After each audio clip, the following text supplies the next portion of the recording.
Hello, am I audible?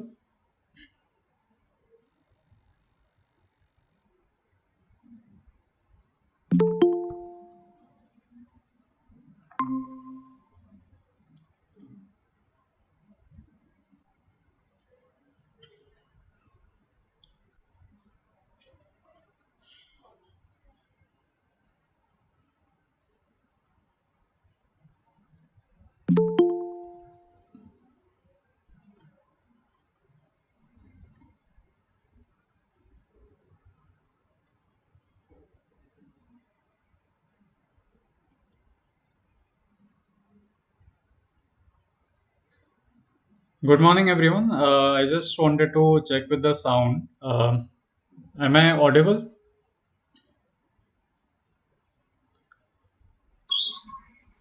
Yes, sir. Okay, thank you. So we'll just wait for a couple more minutes for a few more people to join in, and then we can begin. So till then, just a brief introduction of this program. So Sundays with Nivam is something that we have been doing since I think May. Um, and the basic idea is to share the learning that we are going through as an alternative school, semi-alternative school, through our through integral education, which is Sri Aurobindo's philosophy, and through J. Krishnamurthy's philosophy. And we have been exploring learning since the time our school has been established, that is since 2011. And so the previous episodes have covered varied topics from CBSE related topics, which were declared by Anita Karwal, the chairperson of CBSE. We went on to discuss how learning works.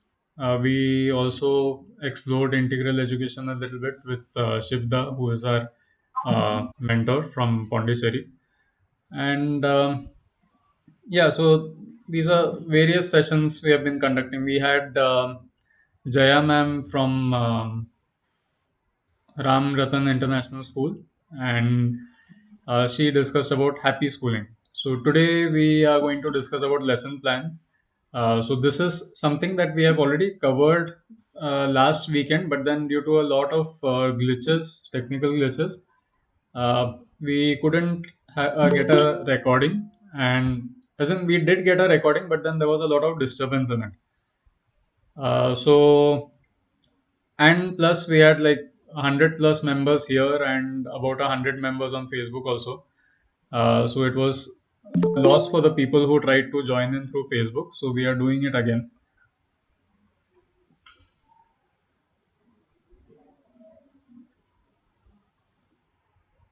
Okay. So just out of curiosity, how many of you maybe attended the last session?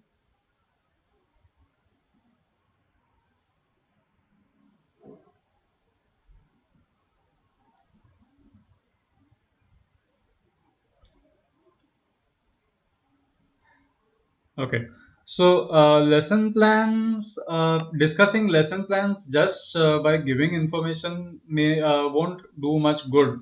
So, I would suggest that wherever there is a chance to ask a question, you can ask those questions through voice or through the chat box, and you can yeah, so there will be a lot of questions that I will also be asking. So give the best responses that come to your mind at that moment. So the art of lesson planning. So first of all, why is it an art?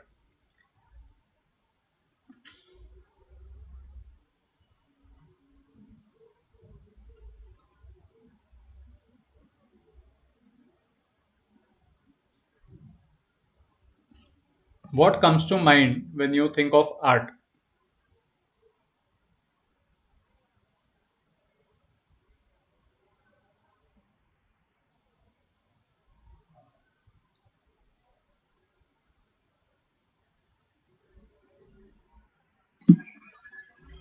Actually, we think that a different idea with using different ideas to conduct it effectively. So different ideas, creative ideas to basically lay the impact that you are intending. So that is essentially what art is, right? It's how you express yourself. It is how you are. So it is an expression of your being. So similarly in lesson plans also, it is not very different. If we think of it only from an academic point of view, it seems quite shallow. But then if you really dive into it and try to understand the impact of it, try to understand how lesson plans work, then it becomes an art form. Hence, the art of lesson planning.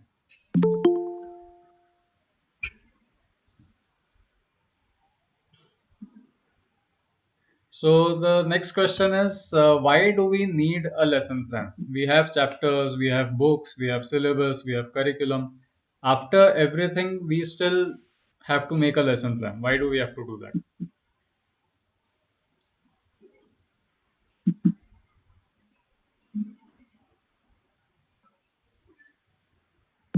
There is a sort of preparation, and at the juncture, we need not to be helpless, and everything should be handy. In that regard, we prepared lesson plan. Hmm. So a preparation for any incidents or any discussions or something that you have seen in your children based on that. So it is kind of like a customized version of whatever has been given as a syllabus or okay. It also gives us direction to implement syllabus, contents of books, etc. Yeah. So the implementation part. So that is why we make lesson plans. Uh, Another way of looking at this is that most of the chapters, so it's basically the same thing, but then thinking of it from the syllabus point of view, most of the chapters have been written by so called experts in the various fields. And these experts have probably not been in the teaching field since decades together, because now that is who most of the board people approach for making the chapters. So since they have not been in the classroom since such a long time, they probably don't even know the current scenario, the generation of kids that are coming in, what they are exposed to, how they learn, and so on. And since teachers are there in the classroom, since teachers deal with the children live, we have a better idea of what a child would understand, what a child wouldn't understand, how to approach a certain topic, and so on. So that is one way. Another way to think about it is every subject has its own textbook, every topic has its own chapter, and most of these are naturally they can be related, naturally they can be integrated. But then, since in the syllabus they have been given as chapters, in the syllabus they have been given as separate subjects and separate books, we lose that opportunity. So we need to create our own lesson plans so that we can do the best of whatever we have been given. So, for example, there are chapters in English which can be related to geography. There are chapters in geography that can be related to science. And this relation does not happen if we follow only the books, if we follow only the chapters. So, this is another reason why we need to create lesson plans. So, where do we start? How do we begin making a lesson plan? What do we keep in mind when we start making the lesson plan?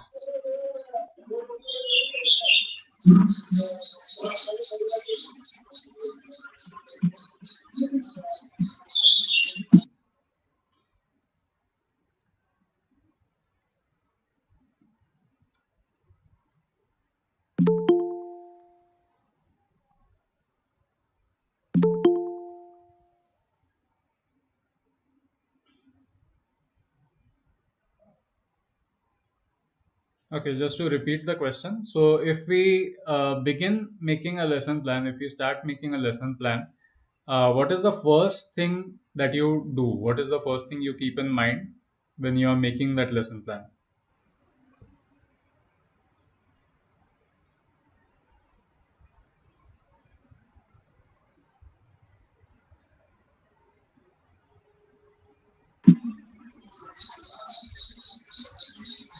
The objective Okay. So the objective of what? Of the classroom or of that session? of that session. Okay.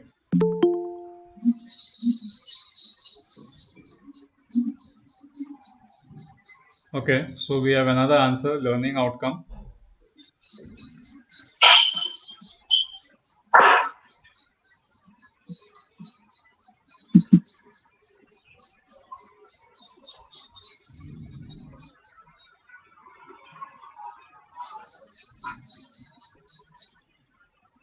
What else do we consider while making the lesson plan?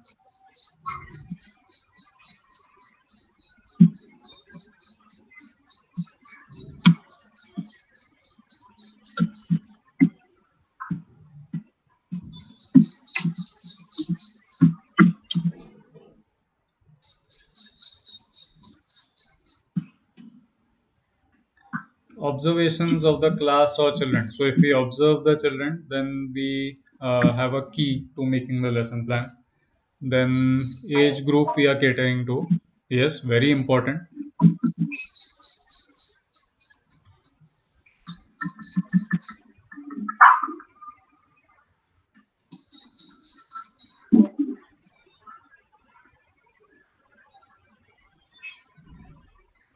It's very strange that normally the answers that I get is the chapter or the topic of the book.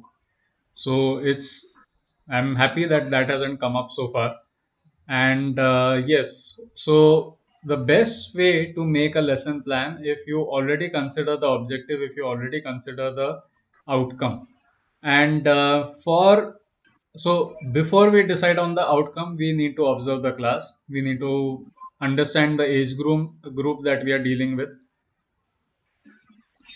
to involve differentiated instruction. Ma'am, can you explain this a little bit? I'm sure this will Yes, be namaste. Good morning. good morning, ma'am. Yeah. So basically, I mean to say by differentiated instruction is that when I'm planning my lesson, I need to keep in mind the requirement because not all children are same, right? So Hmm. there may be children who may be facing some learning difficulties or slow learners. So my lesson plan should include differentiated instruction as well so that it caters to different levels of learning in the classroom. Yes, yes, that is very right. So, observing the dynamics of your class is also very important. You have to understand how everyone learns and then have that much of freedom and that much of openness and inclusiveness in your lesson plan to be able to engage everyone or at least as many people as possible. Now, one reason why I say as many people as possible is because learning in the classroom. So this is something that we had discussed in a few of the previous sessions also. Learning in the classroom doesn't just happen from the teacher to the children. The learning happens even among the children. So even if you have already engaged, say around 80% of the classroom, the other 20% will definitely, if you encourage it, obviously if you encourage the children to discuss amongst themselves, so then the 20% will be taken care of by the 80%.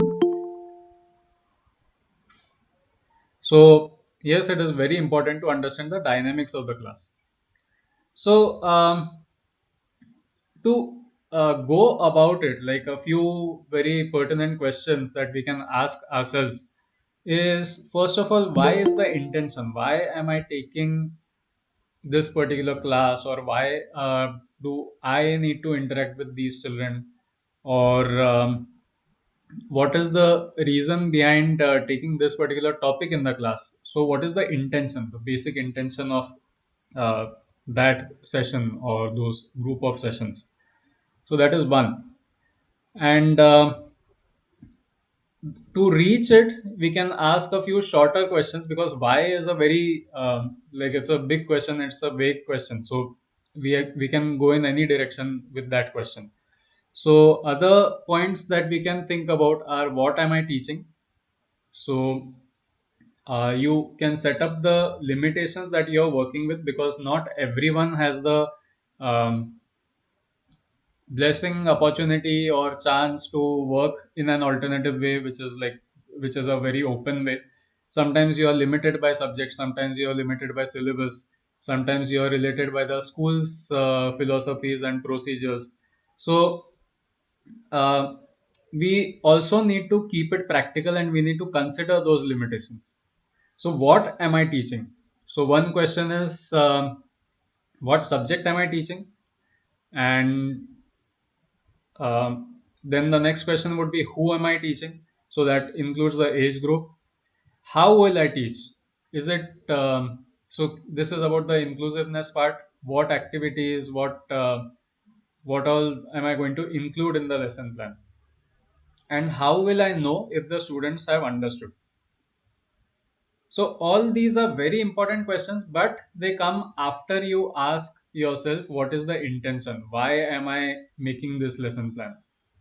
So once that is clear, then you can ask yourself this question, because quite a few times when you think about why, you also come across the love for your subject, the love for the topic that you are dealing with, and it gives you layers of strata, like how deep can you delve with this particular group, what level can you take the discussion with a few a certain group of children.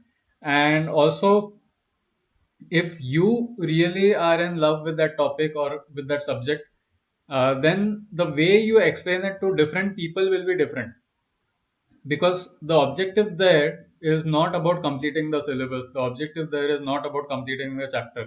The objective is that the child should fall in love with the same thing that I am in love with. So then, that is why our intention needs to be very strong, first of all. So these are more or less, we'll talk about this a bit later also. These are more or less the questions if we ask ourselves, so we get the general skeleton of our lesson plan.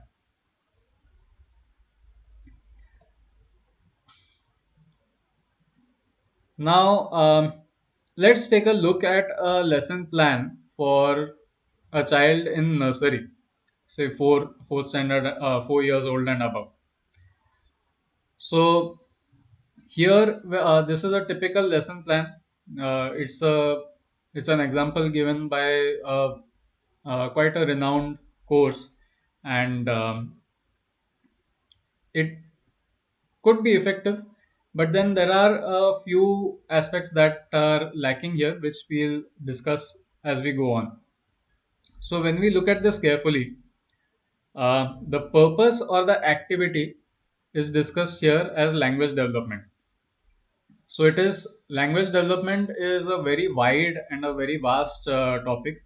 So there are a lot of things we can discuss in this. If we think about it for adults, it can be even drama and plays, songs, books, everything. So everything gets involved in language development. The basic one, that is conversation. Um, but here they have employed, or they are talking about employing a theme based method, so which will focus on a particular center of interest. So if you have a very wide imagination, and if you conduct the class with that wide imagination, a lot of times you get drifted, you drift through topics, and then you cannot keep your focus, and then everybody is distracted, and none of them can talk about the same thing, so the objective may not be achieved. And but with appropriate classroom stimulation and a narrow range of topic, or a list of topics that you can discuss with that particular class, so that everybody is engaged in the same thing, everybody is together in the same zone. If your classroom is designed in such a way that it stimulates thinking, if it is designed in such a way that it engages more number of people, then it is a classroom. Then it is not. It doesn't just run haywire. So to do this, then what all learning aids can we use? So In learning aids we have conversation, stories, drama, wall stories, daily diary. So wall stories are, if you have a notice board made of felt or something like that, so you can stick velcro like images on it so that they become characters, and then you can move those characters and make a story on a wall. You can have weather records, observations. So now these are more related to conversation, weather records and observation. Then you can have book corners with scrapbooks, look and say cards, and so on. So these are the learning aids that you can use. Now, how to keep a classroom that is more engaging? So give scope for conversation. So conversation will involve personal experience, and it will also generate, since they are talking about their personal experience, they will find the correct words to describe whatever they want to describe, because they are doing it for themselves. Then even organizing the classroom matters. So if you sit in a forward facing manner where the teacher is up front and the children are all on one side, so their openness is different. And when you have the same classroom in a semicircle or in a circle, their openness is different. So this is something that we tried even in our assemblies. So if we, for the assembly, if we sit with, the teachers on one side and the children on the other side, they are usually they are open, they discuss things, but then the depth of the topic is less. They do not so compared to a class or a session where everybody is sitting in a circle, um, so when they are sitting in a circle, they will probably come up with ideas and suggestions that even as adults we may come up with. So their maturity drastically increases if they are sitting in a circle. But if they are sitting like this, like a teacher sitting up front and then the children sitting on the other side, in that situation they are basically students. So all the situations, all the ideas, all the concepts that they come up with will be as students. So it lacks that sense of responsibility, it lacks that sense of ownership which you would normally get in a circular classroom. So classroom organization is also important. So as I said, this is a lesson plan for nursery.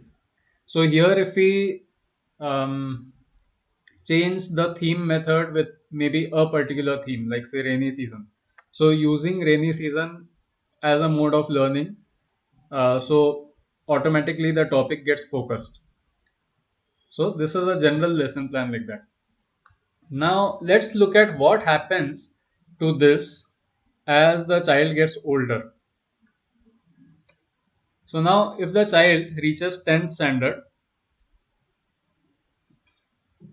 now the purpose of the lesson plan is again language development, but in that we have included literature, creative writing, grammar, and writing techniques. Learning aids possible are things like reading schemes, so discussing classics and encouraging children to read, discussing on various topics, prose, poetry, so related to literature. So basically, all these discussions they have turned into learning aids. Compare this with the previous one.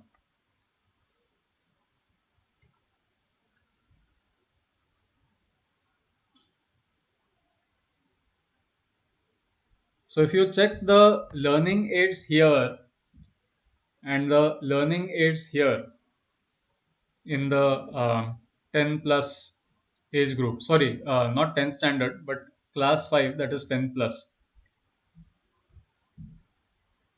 Can you see the similarity between both of them?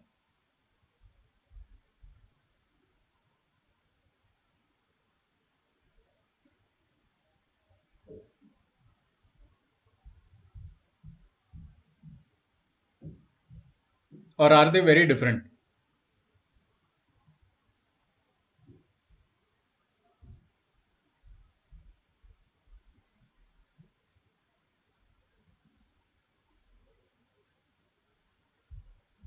Now take a look at the purpose here and the purpose in nursery.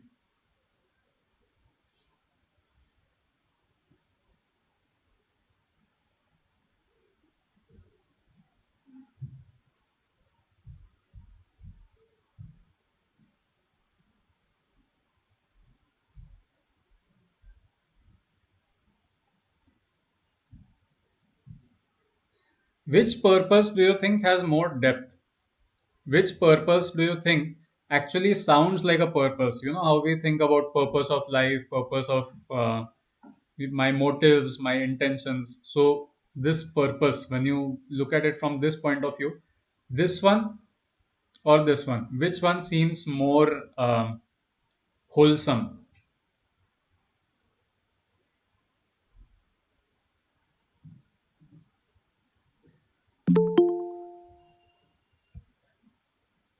Yeah, is the nursery one, right? Because it is very clear about what is meant to be inculcated, which is the intention of a lesson plan, which has more depth, which has more content, which gives you more ideas.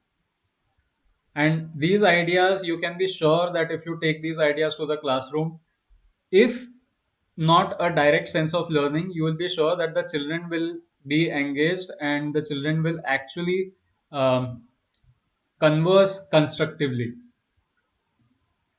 Now look at the learning aids. So the learning aids here, and see the purpose here. Do you notice any similarity between the learning aids for nursery and the purpose for fifth standard?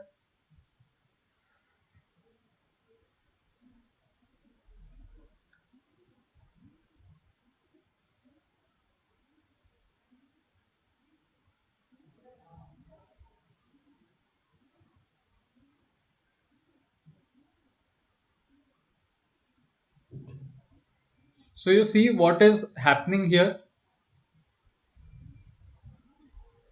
So we have basically taken the learning aids from here and pushed them into the purpose here. So suddenly the tools that we considered as the tools of learning in nursery have become our purpose now in fifth standard. So why does that happen?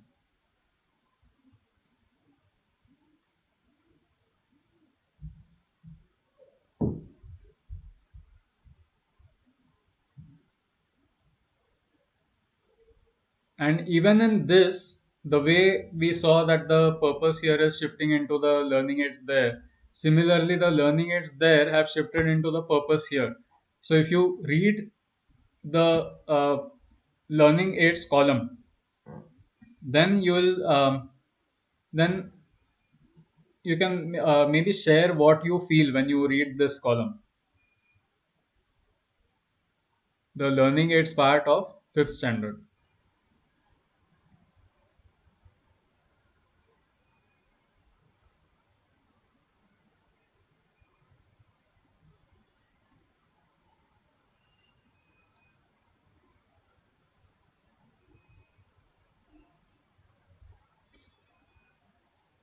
We already discussed the purpose of a lesson plan in the beginning of the session.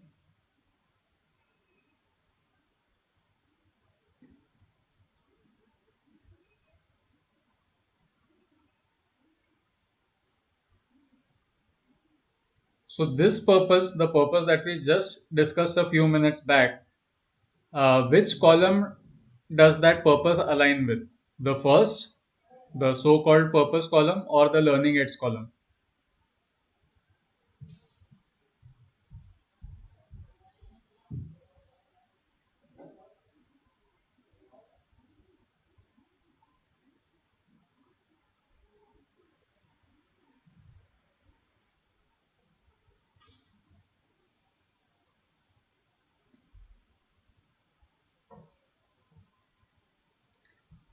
So here again, if you observe the reading scheme part, it talks about intention, it talks about interest, it talks about various ways of engaging the children in varied forms of literature, varied forms of language.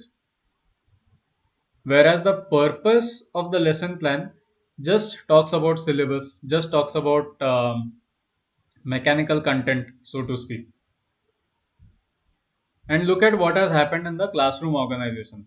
The children will benefit from group activity because then there will be a better chance of circulating books and articles providing reading material according to interest and ability if group work is done. Even listening to that is so unclear and it is so limited. So here the outcome discussed is just that we can form a group where people exchange books. So this is generally what we notice in lesson plans as we grow older.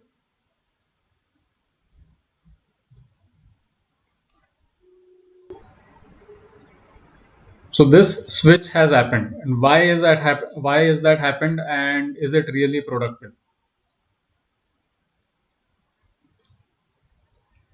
So one way to go about this, once you do realize that something may not necessarily be right. So MIT has done. I'm sure most of you must have heard MIT, right? Massachusetts Institute of Technology, that is in US. So they have set up a site called MIT Learning Lab or something like that, uh, in which they discuss learning outcomes. So in that they have divided learning outcomes. So just to explain the concept of learning outcomes and the importance of learning outcomes in planning, they have segregated the outcomes in three forms, that is skills, knowledge and attitude. So that is SKA. So skills is basically what a child will be able to do, maybe hands on, maybe mentally or whatever. Knowledge is the content that the child has. Then attitude is what attitude shift the child experiences. So here I would like to give an example of this movie called Shaurya. So I like to put this example in front of anyone who I'm sharing this with. Um so it's a very small incident. So Rahul Bose, one of the actors, and KK Menon, it's a conversation between the two of them. So KK Menon is supposedly a brigadier, and Rahul Bose has come to ask him a few questions, and it's about intimidation. But there is also a very important point that is made in this incident.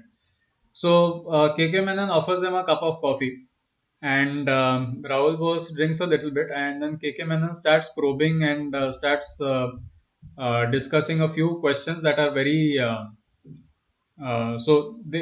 It makes Rahul Bose very uneasy, and he decides to leave. He keeps the cup down and he is about to leave. And KK Menon says, "No, you do not have the permission to leave. If you want to leave, no, so yeah, you do not have the permission to leave." And then he tells him that, so many thousands of soldiers and so many liters of petrol and so many farmers' efforts and so much of distance, this temperature and everything. Uh, all that is the reason so that you can have this one cup of coffee. So if you want to leave, you better finish that cup of coffee and then leave. So that knowledge creates a shift in attitude. It suddenly makes you realize what is in that cup of coffee. Something that you look at maybe every day, something that you drink every day. But the moment you hear something like this, it resonates with you, because suddenly the implicit things become explicit. The things that have not been mentioned, the things that have not been thought about, all these things come ahead. So knowledge also should be like that. The knowledge that you gain, uh, there is no learning happening if that knowledge does not create an attitude shift. You know that the learning process has happened, like, for this bit of knowledge, the learning has already happened when that attitude shift is observed. So which is why they have also, MIT has also given a list of things that you notice. So basically, these skills, knowledge, attitudes can be exhibited by the verbs that you see on the left hand side. So if the child is able to explain a certain skill, a certain bit of knowledge, if the child is able to list certain things, describe something, demonstrate something, so listing automatically tells you if the child can pinpoint a certain group of things belonging to a particular category and then exclude everything else. So that is also something that you notice in a child. Then, along with that, demonstrate, calculate, report, compare, analyze. So, all these things the child should be able to do with the skills, with the knowledge, with the attitudes that have been shared through the lesson, during the lesson. So, this is a very general list that has been given by MIT. Now, a few people who have already done a lot of research on this have their own set of outcomes that they have shared, and these outcomes are a bit specific. Some of these names you may also recognize. So, you have something called Bloom's taxonomy. So, this I'm not very sure whether it will be easy to read or not. So, I'll just read out a few of them. So, for example, according to Bloom's taxonomy, um, learning outcome as knowledge is defined as the remembering of previously learned material. It represents the lowest level of learning. It involves recalling or reciting of facts, observations, or definitions. Is defined as the ability to grasp the meaning of material. So, this is how we talk about knowledge as a learning outcome. So if a class has given you knowledge, so the child should be, again going back to the previous verbs, the child should be able to explain or list or describe, demonstrate, calculate, report, compare, or analyze some piece of knowledge that was shared during the session, that was shared during the lesson. So then you know that the learning outcome has happened. Okay. So similarly, we have comprehension, application. Now, the way we discussed knowledge and attitudes here, maybe I will take up a couple more terms in this one in Bloom's taxonomy, which are not in this previous one. So, say synthesis. So, synthesis refers to the ability to put parts together to form a whole. So, if you have bits and pieces of knowledge, bits and pieces of information from various lessons, from various sessions and classes, so the child should also be able to synthesize. So, this is what we were talking about previously, right? That there may be a chapter which has something related to it in English, it can have something related to in geography, and it can have something related to in science also. So, there is no point if the child is not able to synthesize new pieces of knowledge based on these three known things. So the child should be able to integrate the thing that is learned from English, should be able to understand the thing that is learned from geography, and should be able to link it with everything that the child is studying in science. Only then the content is created, only then the background is created, which ultimately leads to knowledge being the lowest level of learning. So every time you learn something new, you have to start from somewhere, right? It's the strata, it's the base. So this base is what is being spoken about here.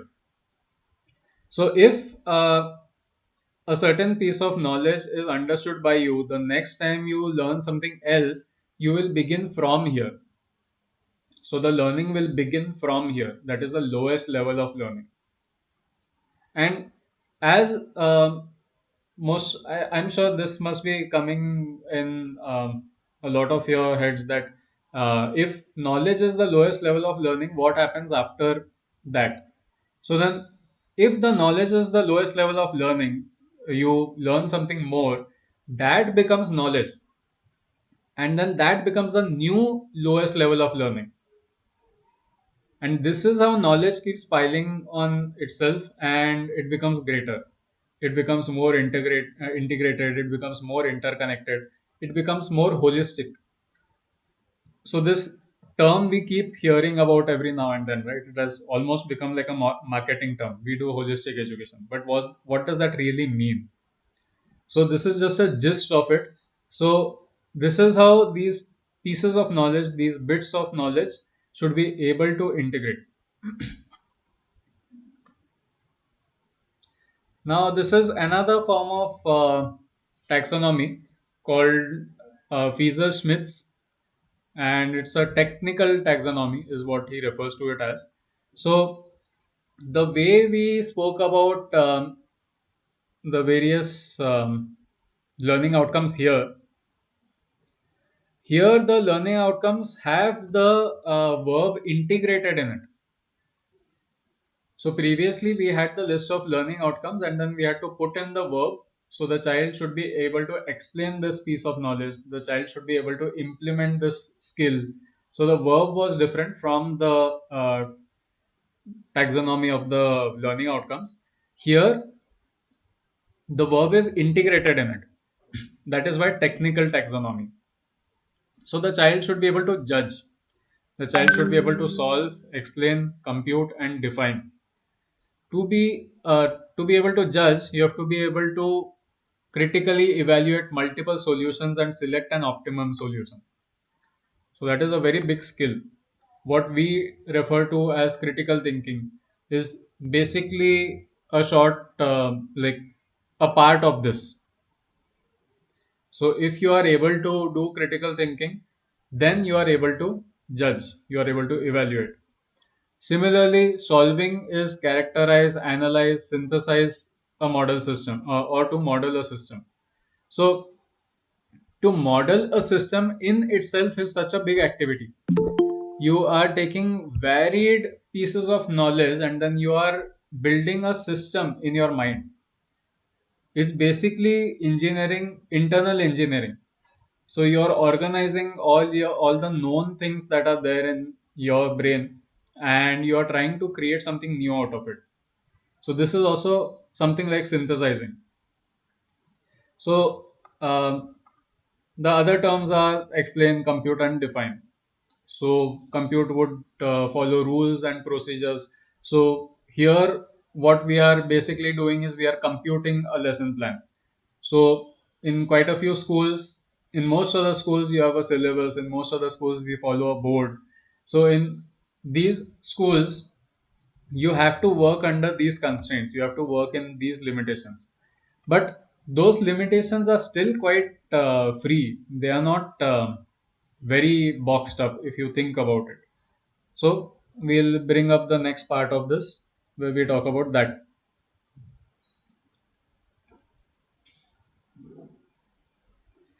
Now, a few things that we have learned in lesson plans versus classrooms. So, if you this is the general scenario we notice, right? How often do we plan a very good lesson plan, and how often does it actually get executed in class? So, has it ever happened to you that you have planned something for maybe multiple days, maybe a week or something like that, and you go into class and it just falls apart? You cannot do anything with that lesson plan.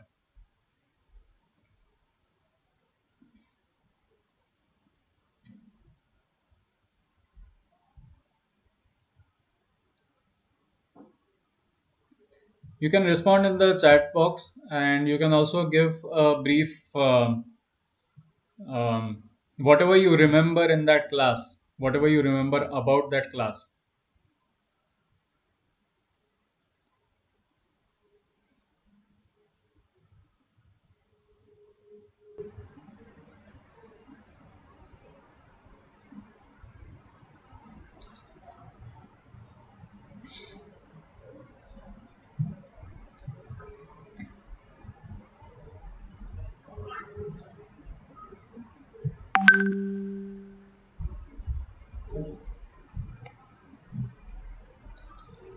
If you would like to voice it out, you can also voice it out that way. Yes, so we already have an input that it happens most of the times. We plan very carefully, we plan very meticulously, considering everything, considering the intention, considering everything.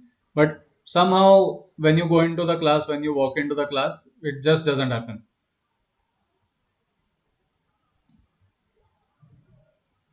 So you can see here, this child is telling the teacher, you can feel good knowing your lesson plans put up a good fight.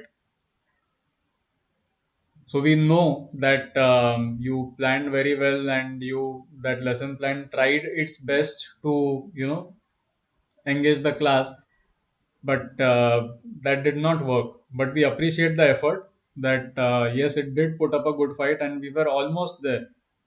We were almost in that lesson plan, but we are children, so that didn't work. So maybe we can work on a lesson plan which offers that kind of flexibility, which offers that kind of openness, where uh, it's not possible that the lesson plan fails. So how do we go about it? So a few tips here, a few don'ts. Don't remain constrained. Don't be in that zone where you feel that the lesson plan is everything. Don't be in that zone where you feel that the chapter, the book, the subject is everything. Next, don't neglect learning avenues.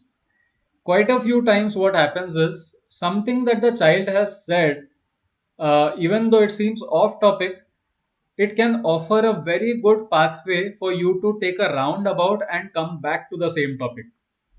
But just because you feel that it is probably too much of effort, or probably the class will go haywire if I go in this direction, we don't do it. We try to get the attention of the child back. Now, the reason why that backfires is because the child is already distracted. The child is not paying attention to what you are saying. And on top of that, when you pull the child's attention forcefully to whatever you are teaching, the child basically feels neglected. The child basically feels suppressed, and it takes a very big toll on the child's individuality, as if he or she doesn't matter. The class matters more, the books matter more, the syllabus matters more, not the child. So don't neglect these learning avenues. The next is don't just teach. Quite a few times we make this mistake that if we just ignore a certain disturbance, maybe we can just finish the class. Let's just teach and figure out later what to do. That is not going to help, because you are again wasting too much of time and effort. Then don't make and execute a one way or dead lesson plan.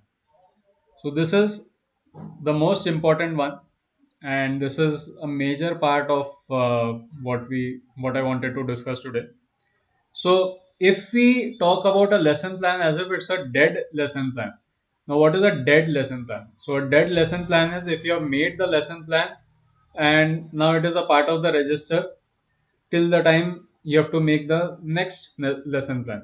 Till the time it is just lying there, and once you are done writing it, it is done. It's over. Especially once you have conducted the class, then it is definitely over. Then you don't even need to look at it. So don't make plans like that, and definitely don't execute them like that. Now, do's. So these are all the things that you have to avoid doing. So what do we do? So one is interact spontaneously, person to person. So try to keep as many chances open for interactions, where you interact with the child person to person, not as teacher and student, but as one person to another person. If you want a good grounding exercise for this, to understand where we go wrong here, is when you are conducting this class, when you are having a discussion with a child, uh, after you have the discussion or while you are having that discussion, just reflect for a moment and imagine yourself talking to maybe a colleague. Imagine yourself talking to maybe the principal, talking to maybe the director or manager, or maybe your grandfather, your father.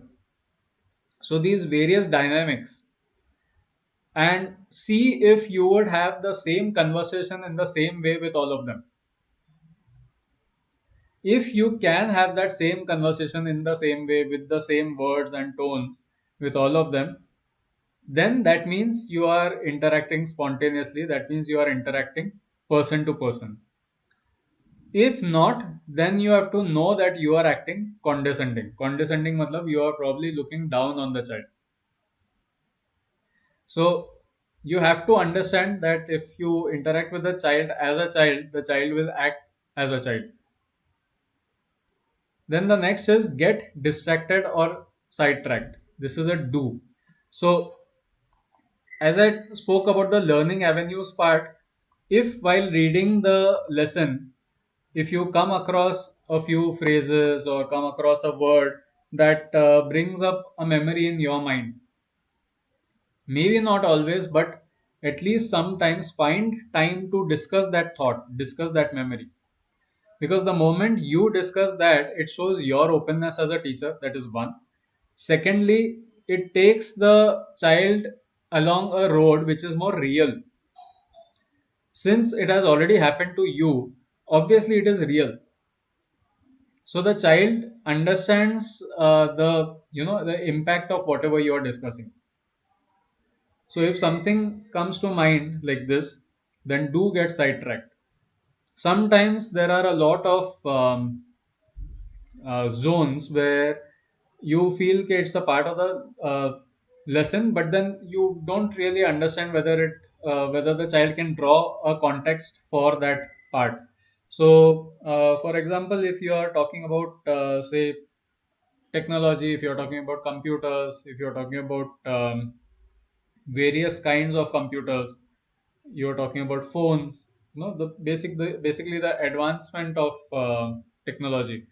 So in this case, try to focus a little bit on what could have happened because of which these things are now possible. So for example, if you say that probably the technology of laser was invented in such and such year, so it was only because of the invention of the laser that you could develop the technology to use the laser to cut things. Now because of that cutting, you could design a lot of tiny things which you can fit in that box which we call a phone, and with that exactness, with that precision, till the time we worked with tools, till the time we worked with machinery, like physical machinery with metal and everything, that may not have been possible. But since the laser has been invented, things have suddenly picked up pace. So this is why a certain technology takes 40 years at one point of time. Then the innovation in that or the advancement of that takes maybe 30 years. Then maybe making it more useful, making it more good looking and light and precise will maybe take just 5 years, because the parallel technologies are developing. But if the child does not have the context for that, the child just learns that things are becoming smaller, and that is such a waste. It's something that you could have discussed with the child, and it could have helped the child develop so many things like gratitude, for example. Normally, we see things that we get as things that we get, but if the child learns about it as something that has been brought about, like 100 people from a different zones with a different mindset have worked in their own fields in their way to bring about this particular type of technology.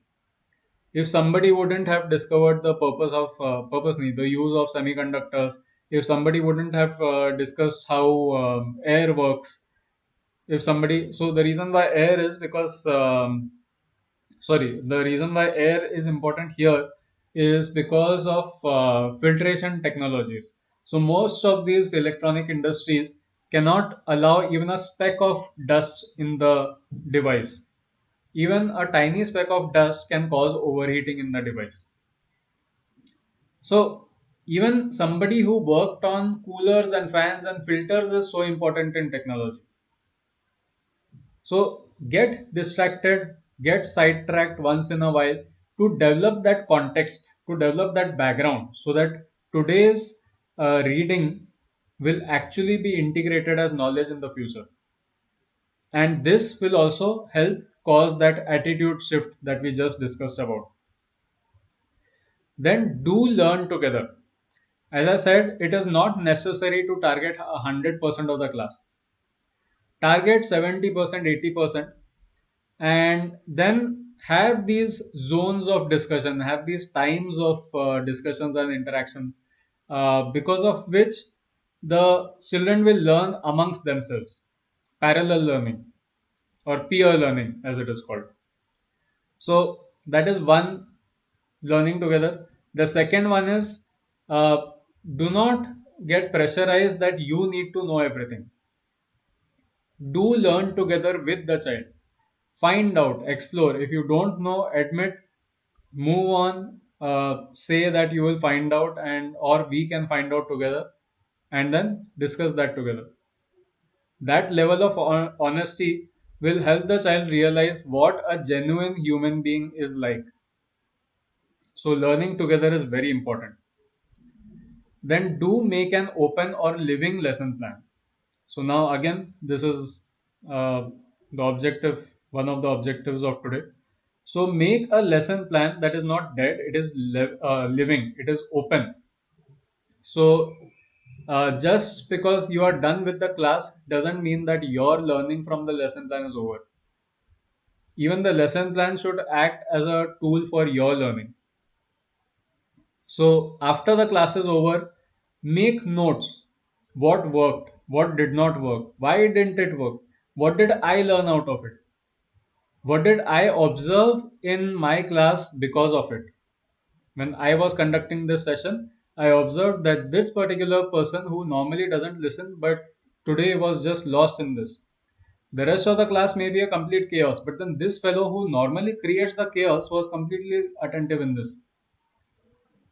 So these observations need to be written down. These observations need to be noted because that is your learning out of it. So do make open or living lesson plans. So what does an open or living lesson plan look like? So the first step is to understand the general format. So a typical format of the lesson plan has your name as a teacher, then the date when you are tentatively going to conduct the lesson or conduct the session, then the grade, first grade, second grade, who are you dealing with, then the subject that you are limited by. If you are a science teacher, so you are supposed to teach science. So that is your, you can say, a superficial limitation, so to speak, but it is still one of the limitations. So that is the subject. Then topic, uh, syllabus. If you are a conventional school, then syllabus is important. You have to complete the syllabus or at least come close to completing it. Acha, this is also one very important interesting thing. So if you go through the NCF, that is the National Curriculum Framework, which is the basis of all boards, be it state board or CBSE or um, MIEB, anything. So all these boards are open board. All these boards are based on NCF, that is the National Curriculum Framework. And when you read the NCF, when you read the National Curriculum Framework, you'll realize nowhere is it mentioned that it is necessary to complete a syllabus in one particular year. It's fictional. There is absolutely no need to complete the syllabus. It's only a system that has been established, and since we are put in that system, we are going on and going on and going on into this cycle, this vicious cycle, which we can't come out of. So, but then even if you do have to complete the syllabus, if it is your dream or if it is your plan to complete the syllabus, it is necessary to make note of the topic. Then description. So now what are you going to do in the session? This description can be simple or it can be complex. So a simple description would be you list down what you are going to do in the class, and it can be something from as basic as stepping into the classroom to moving to your desk, keeping your bag on the table, to facing the child. It can be something as basic as that to something as complicated as describing an entire activity beginning to end, so creating a background and so on and so forth. Now it can also be a short form of a complicated um, description. So for example, if I say, if I want to conduct a session, if I begin with a mindful activity or mindfulness activity, so then I need to have a list of mindfulness activities with me which I can refer to.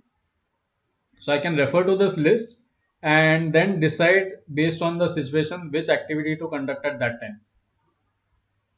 And then, since this is a living lesson plan, you have to make a note of the activity that you have conducted, maybe in brackets or whatever. So that also we'll discuss how we can integrate it. Then you have to write down what the teaching aids are, anything extra that you use, maybe balls or bangles or pencils and erasers and geometry boxes for maths. So all these teaching aids. Then the learning outcome. So after all this comes the learning outcome in a typical format. That if I do all these things, then the child will be able to learn such and such things. So normally it's the reverse. We conduct a session, we conduct a lesson plan, and then after that we expect that the child must have learned such and such things. So here the objective is to finish the lesson, finish the chapter, and the learning is um, the side effect, so to speak. And then you have evaluation. So evaluation is any tests or anything that you conduct to understand if the child has understood whatever you have discussed. Now think about this slight shift. So the formal things are there, name of the teacher, date, grade, subject, all this is there. Now learning outcome we have picked up from position 8 to position 5. So we have brought it that ahead. So ठीक है, if you are limited by this subject, fine, not a problem. But then within this subject, is it possible to get the outcomes that I desire or I feel that the children need? So again, if I say I desire, it is kind of one sided. But based on the children's needs, so this is based on observations. So this is where the learning outcome comes in. Then you think of the topic, discussion, description, teaching aids. Now, evaluation can be compiled into two things. One is remarks and the other is knowledge gain. So here you write down the observations that you have noticed about the children and the things that you have learned during the session. So knowledge gain is the things that you learned during the session. And remarks includes anything that you observe, like the case that I discussed previously, where one kid suddenly found his or her zone of engagement in a particular chapter or a particular lesson.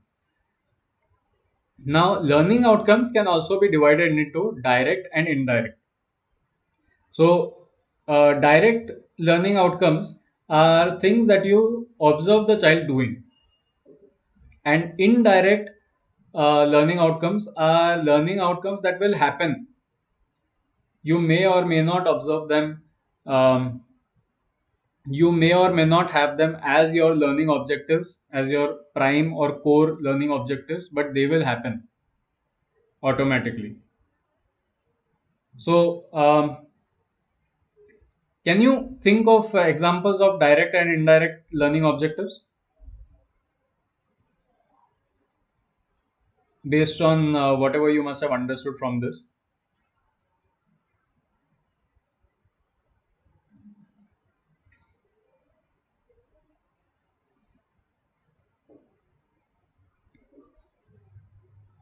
There are no wrong answers. You can share anything you want in the chat box.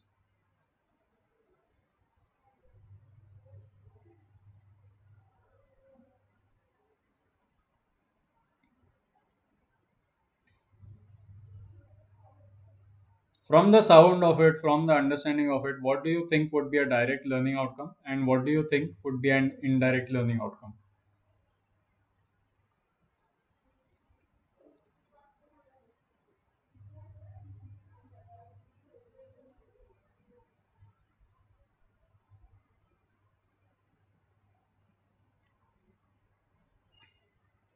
And again, if you would like to voice it out, you can voice them out.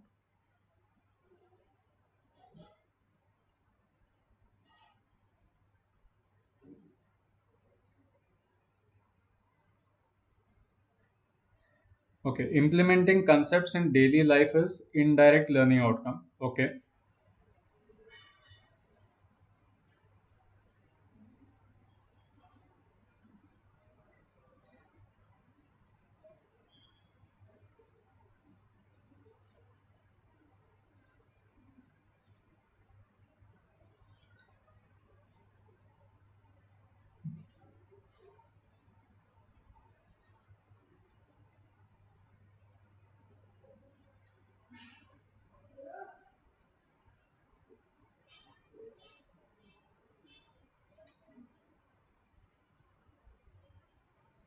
What else? Anything else that you're probably thinking of?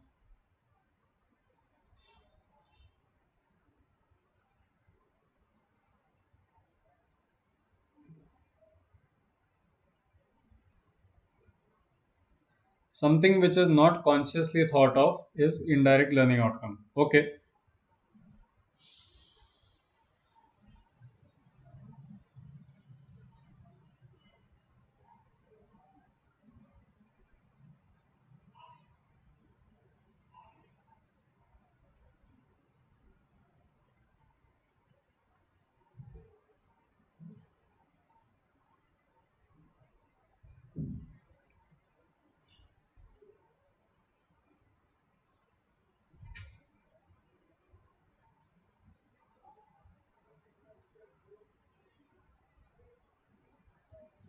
Okay, so we'll go ahead with these two for now.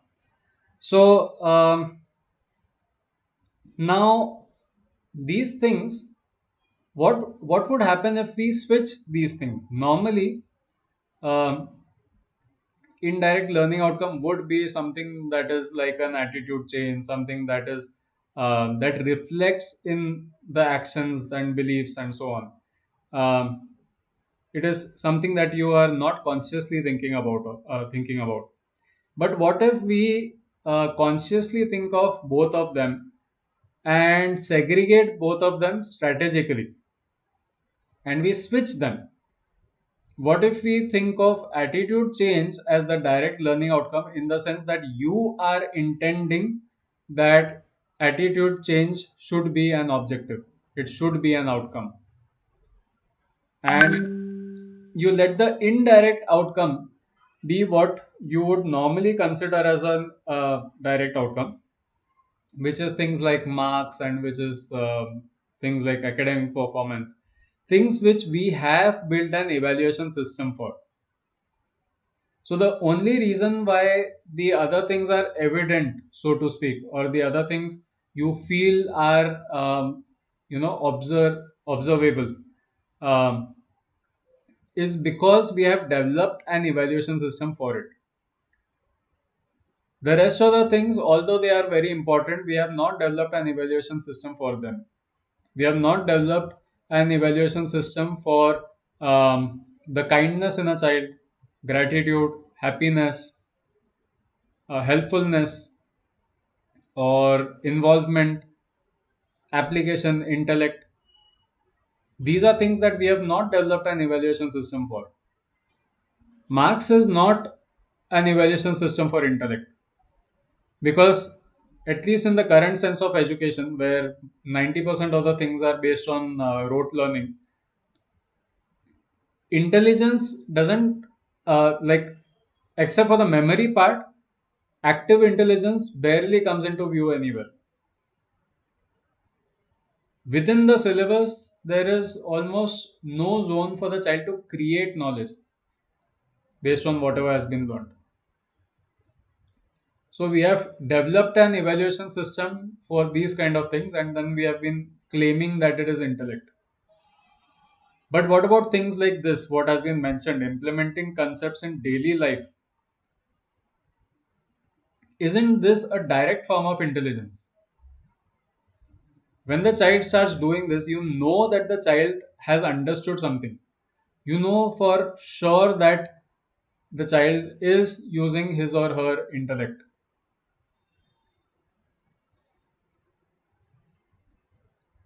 So let's refer to direct learning outcomes as these things which you intend as the direct learning outcomes.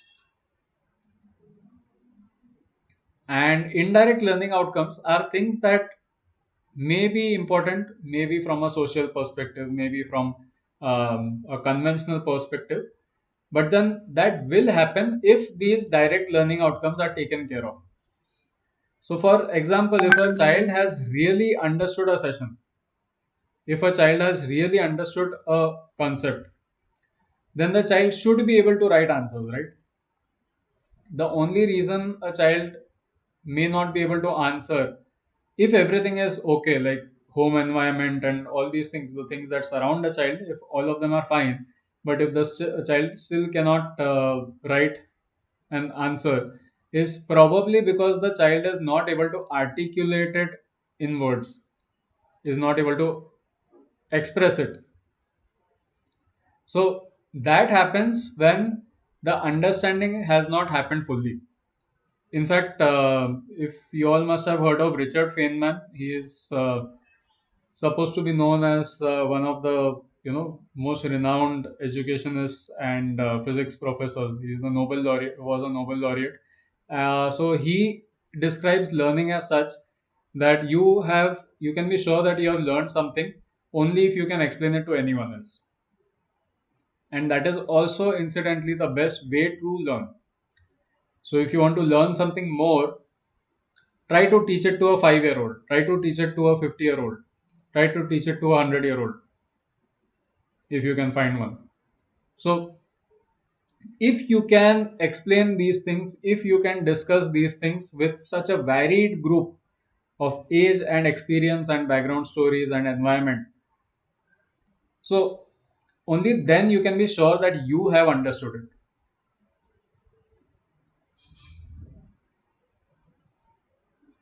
So this is just an example of a living lesson plan.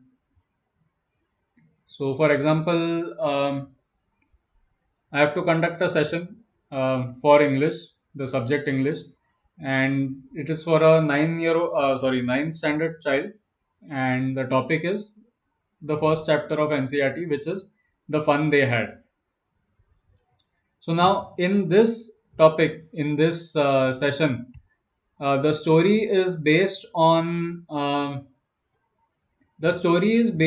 how learning, school, books, writing, all these things will happen in the future, in the year 2157. So that is almost 120 years in the future. So,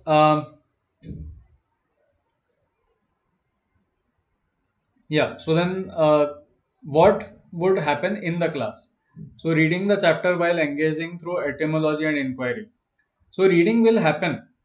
The chapter will be read in class, the child will read the chapter, but there the meanings of the words will not be given to the child.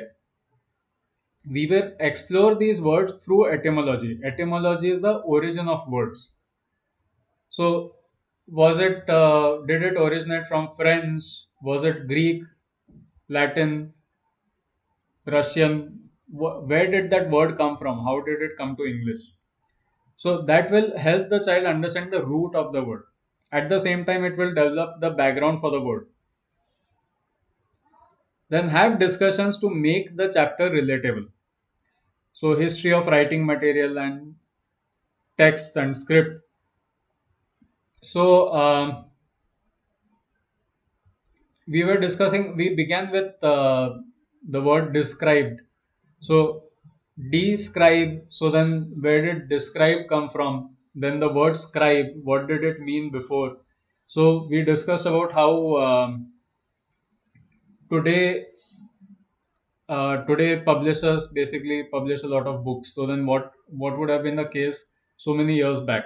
So then they had scribes at that time, so scribes would copy that book, and then that is how things would happen.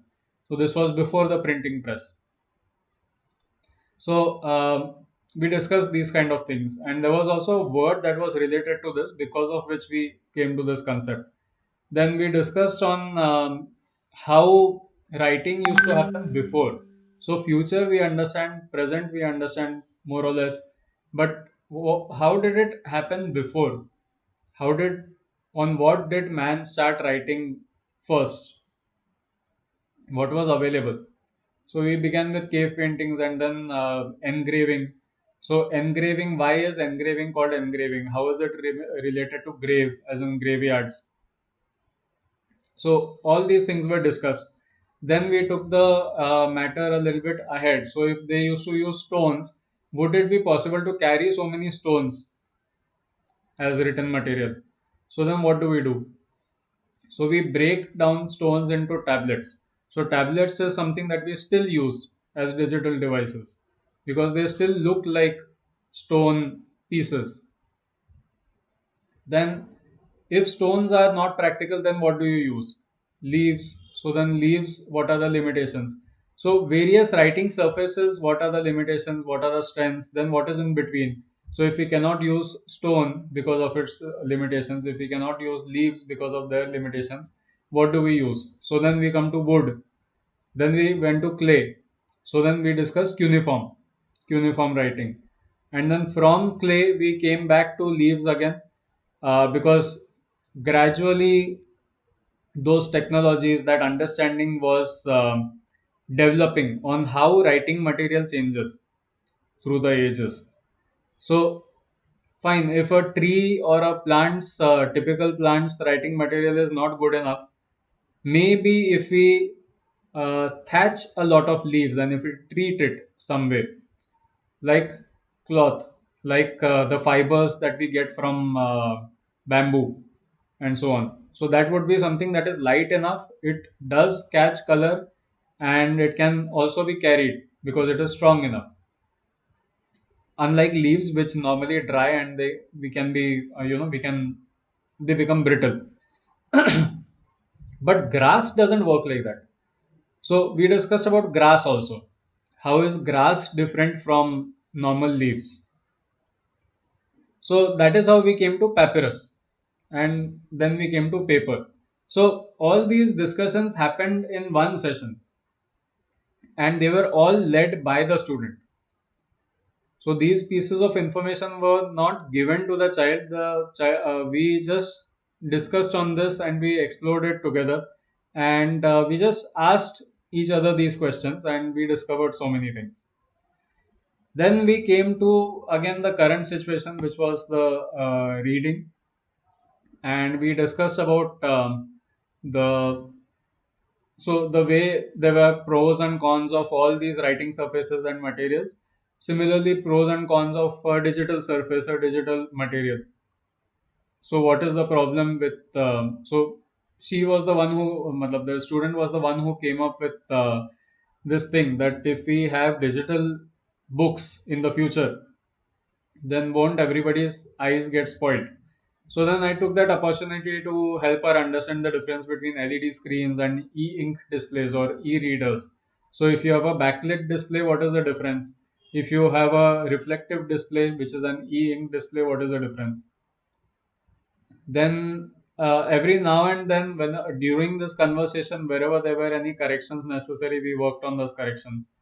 Um, while working on those corrections, we also explored different parts of speech.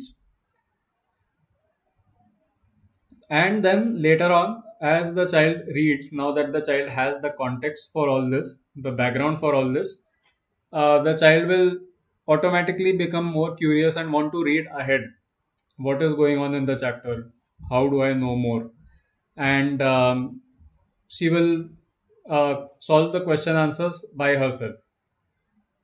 Only the corrections will be done again together. So the corrections won't be done and just given to the student directly, but they will be done with the child. Then teaching aids used. So that is textbooks, images, annotations, camera. So camera means webcam. So I showed her the difference between a mobile screen and an ebook reader. What happens when you place both of them in sunlight and so on. Then the learning outcome. Now here, white outcomes are indirect outcomes and black outcomes are direct outcomes. So creating context for future. Since we are discussing all these things, the context will develop over a period of time by itself. Then critical reading, reading speed and vocabulary. All these are indirect learning outcomes. You cannot focus on them. These are things that will develop if you do everything else, such as encourage questioning, which is a direct learning outcome. So this is something that you can actively do. You can integrate language with science, maths, history, and culture, and technology in this case. So this integration again you can do actively while reading the lesson, while reading the chapter. Find out where you can relate with what. Ask them whether they have discussed this in science. Ask them whether they, any particular teacher has talked to them about this particular topic.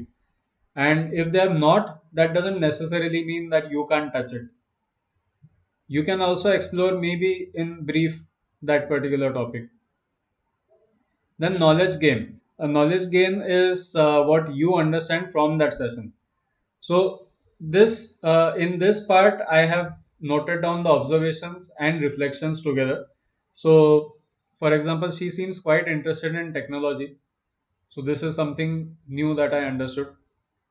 Then concepts she may not understand as chapters of science, she tends to understand if we give them to her in the form of technology or related to technology. So suppose if she doesn't understand charge, what is positive, what is negative, what is the interaction between the two.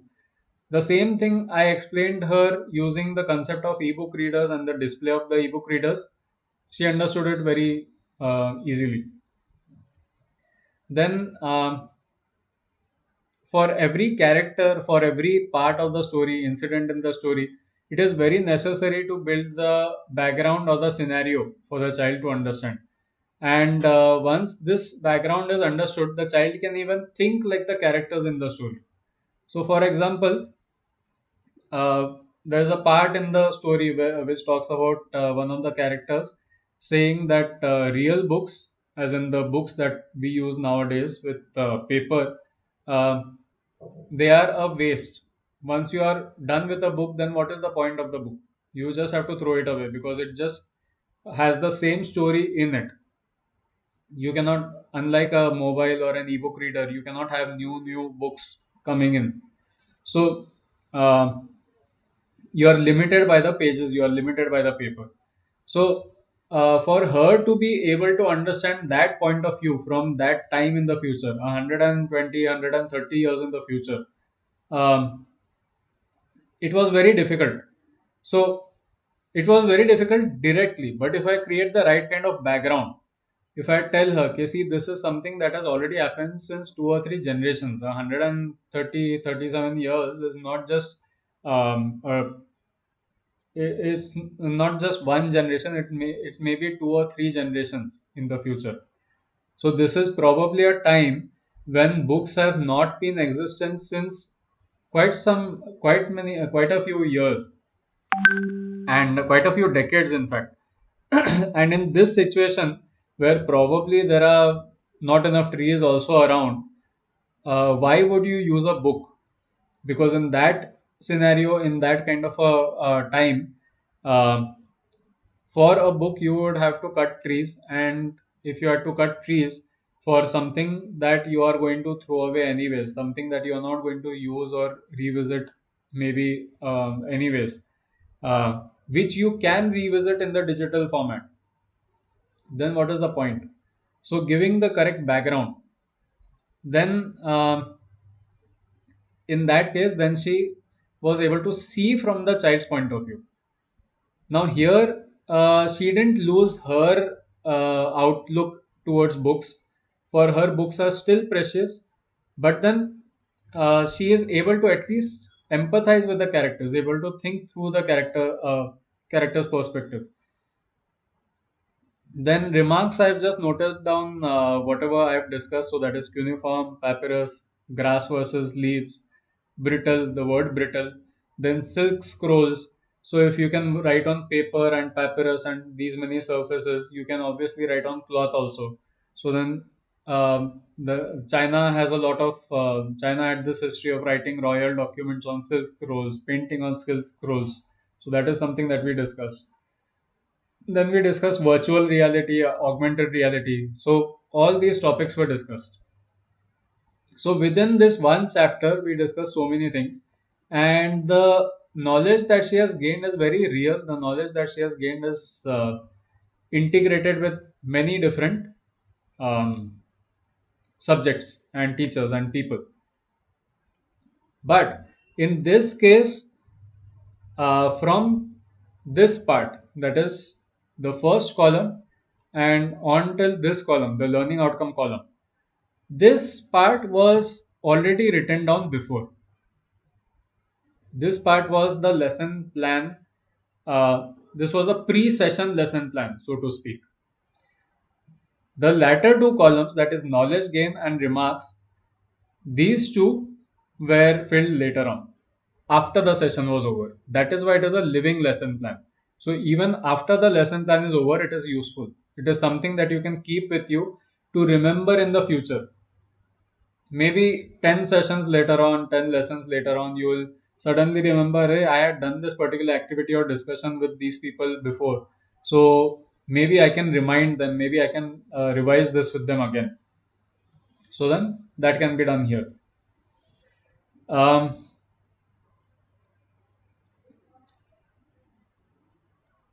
okay, so other things that can probably be included in learning outcomes. So things that are not discussed here, we can include sharing, we can include things like mindfulness, critical thinking. All these things can also be included, and we can design activities for them. Again, the designing part will go in the description. So in that also you can write down the entire activity, or you can just write this, activity number A2 or something like that was conducted. So then A2 is related to an activity related to critical thinking. So then these kind of things can be included in the description. Now, this may seem a bit impractical if you are doing this on paper, and plus, this is again, this becomes a dead lesson plan if it is not useful for everybody else. So, if it is written in your register, or if it is written in an offline file on your computer, it cannot be accessed by everyone. So, recently we did this. We put up the lesson plan online. So we used Google Forms to create a lesson plan sheet. And once the lesson plan is filled on Google Forms, then this generates an Excel sheet by itself, which is searchable and which can be filtered. So if there is a certain topic that I want to discuss, but if I want to check if any other teacher has already taken this topic, so I can put in the right filters, maybe grade 4. So in all the lesson plans of grade 4, now in grade 4, I want to check for, say, Rani Lakshmi Bai. So if I want to see if anybody has picked up Rani Lakshmi Bai in history, if I am an English teacher, I can just search for, in topics, I can search for Rani Lakshmi Bai. In description, I can search for Rani Lakshmi Bai and figure out if the history teacher has already covered this topic. So this is the online lesson plan on Google Forms.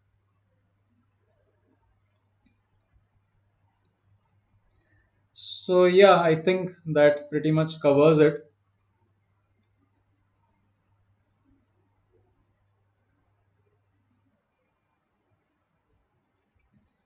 So if you have any questions, we are now open for questions.